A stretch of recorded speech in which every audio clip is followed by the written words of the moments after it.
I guess, passive resistance or nonviolent resistance. No, no, not non-resistance. It's Okay. actually it's a one step further than nonviolence. It's like you don't even resist. That's what Tolstoy was talking about. It's from the Sermon of the Mount Yeah. where Christ said, "Resist not evil." That was like you don't even resist it. And so I thought that there was a metaphysics to that potentially. Yeah.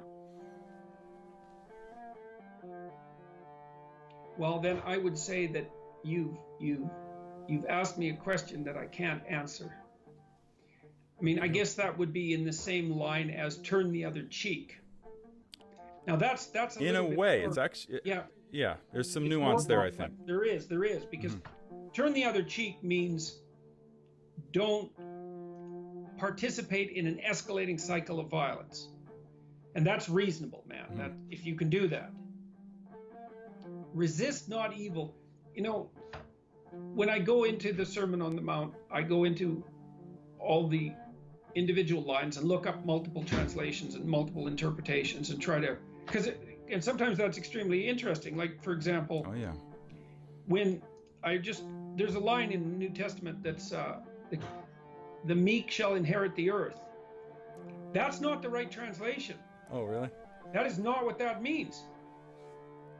That means, and it's germane to our discussion, that means those who have those who are competent to use force but do not wield it will inherit the earth.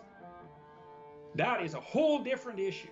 I would like to see exactly what resist not means, Uh-huh.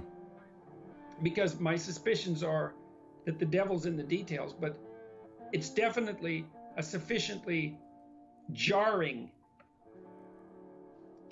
injunction to be Mm-hmm. worthy of further investigation. Mm-hmm. Especially because I've heard you talk in the past about how futile it is to show up somewhere with a placard. That's probably a very expressed version of how resisting what you deem to be evil, just the act of resisting it alone is so useless.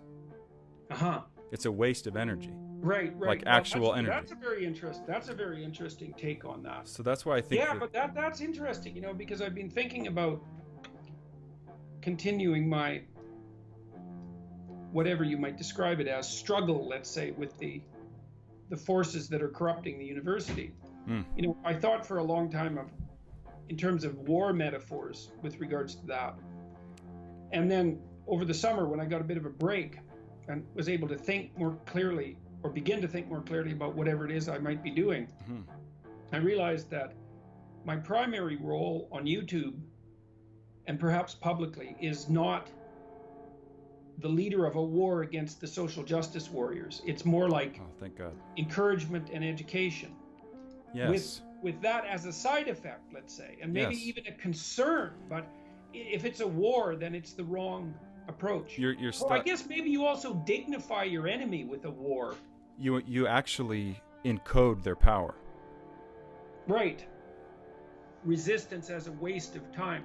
That's really useful. Waste of I energy. think you got it. You bet.